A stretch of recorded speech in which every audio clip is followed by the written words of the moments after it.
Rita, a gente estava falando agora dos problemas gerados pela taxa Selic. E sobre isso a semana não começa bem porque o mercado elevou a previsão para o juro no fim deste ano. Culpa da guerra? Boa tarde. Ei, Naka, boa tarde. O que está acontecendo? Né? Aquele otimismo, porque nós abrimos o ano, eu vou fazer aqui uma linha do tempo, que eu adoro linha do tempo, porque a nossa memória é muito curta. Então, e as coisas acontecem numa velocidade da luz aqui no Brasil.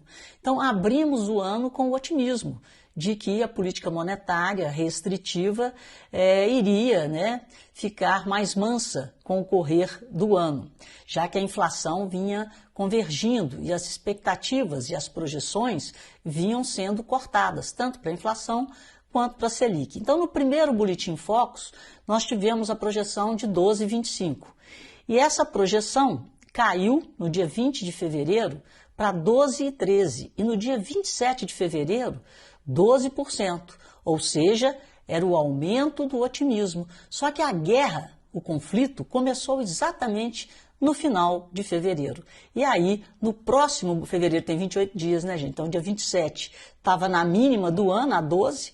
Já no dia 6 de março, a projeção pulou para 12,13. Era aquele pessimismo contido. Então, ninguém queria que a guerra se prolongasse e estava todo mundo ali querendo que a taxa de juros realmente fosse cortada de uma forma mais intensa.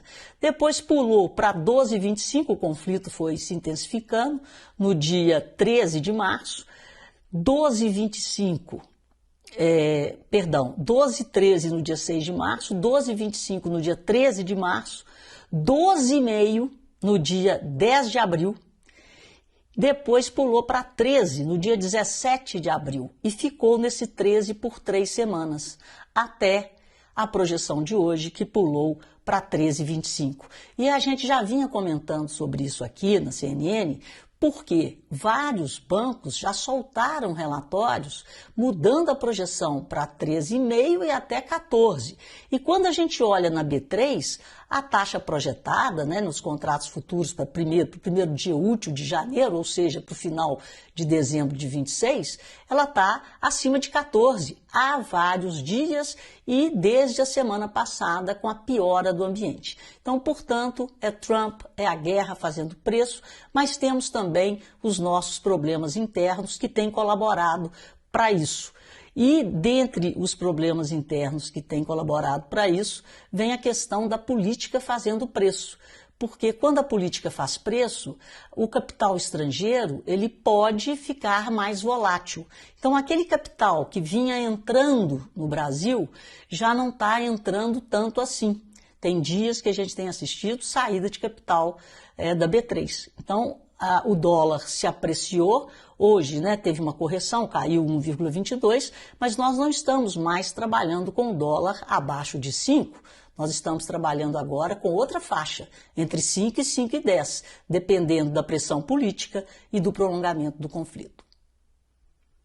Hoje a gente teve novos números sobre a atividade econômica, né, o IBCBR lá do Banco Central, e é muito interessante que na margem teve um tombo ali, né? O dado de março veio pior do que todo mundo estava prevendo no mercado, mas o trimestre ele mostra ainda uma economia resiliente. Será que março é um prenúncio do que será o segundo trimestre? Mais ou menos, vamos por que o mais ou menos? O que teve em março? É o pacote de bondades.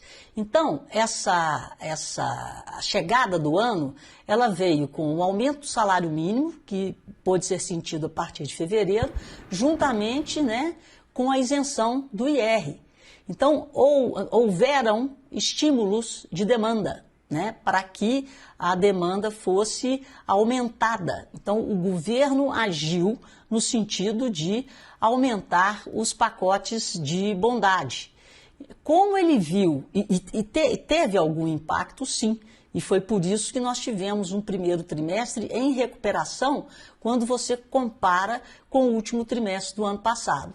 Então, o crescimento no primeiro trimestre do IBCBR foi de 1,3%, o que faz com que a projeção para o crescimento do PIB brasileiro no primeiro trimestre esteja em torno de 1 a 1,1%, exatamente por esse estímulo de demanda.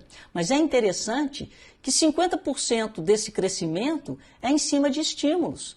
E esse estímulo que é dado, né, com o pacote de bondades do governo, ele é cobrado da sociedade exatamente sobre a taxa de juros. Porque para dar estímulos, o endividamento aumenta, a taxa de juros não cede o quanto poderia ceder.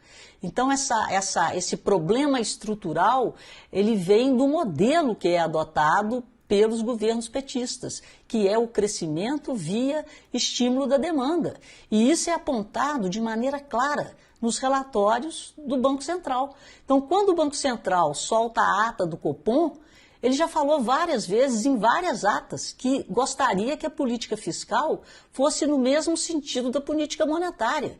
Então, nós temos uma política fiscal expansionista, baseada em gastos, e uma política monetária restritiva, tentando segurar o consumo. Então, o governo dá com uma mão, o Banco Central tira com a outra, freia com a outra. E esses benefícios, eles se perderam pela taxa de juros. A sensação de menor poder aquisitivo, ela está permeando as famílias agora. Tanto é que, para turbinar de novo, porque a gente vive expectativa, né, Naca? Então, fala assim, você vai receber mais dinheiro porque você não vai pagar imposto. Mas depois, o Lula falou hoje que é pouco. É pouco, Lula? Será que é pouco? E o déficit do governo, né? E o déficit primário recorrente, que alimenta a dívida, que alimenta os juros, que alimenta, né, a taxa de juros lá em cima. Então, é uma coisa muito complicada, porque é uma questão de modelo. Então, o modelo de política fiscal expansionista está posto. E o que ele fez agora para manter esse modelo? Desenrola 2.0. Além do desenrola, mais crédito para motorista de aplicativo. Então, em ano eleitoral, é assim que ele tem tentado, né, fazer com que a maioria da população brasileira endividada, inadimplente, acredite que a vida está melhor, mas não está. Dureza, Rita, dureza. E olhando lá para o exterior, Rita, Trump continua falando sobre a guerra, mas parece que está acontecendo uma coisa que, em termos econômicos, é preocupante. Quando a autoridade já não consegue mais ser respeitada ou não consegue mais mandar a mensagem e a mensagem não é acreditada pelas pessoas. O que está acontecendo com Trump e a reação do mundo da economia? É a crise da credibilidade, né? O Trump está perdendo a credibilidade. E aí, você que gosta do meu mineirês, eu acho que nós estamos chegando em junho, nós estamos dançando a festa junina do Trump. Olha a cobra, é mentira. Olha o acordo, é mentira. E isso, né? Isso faz com que a cada posicionamento dele ele seja mais desacreditado.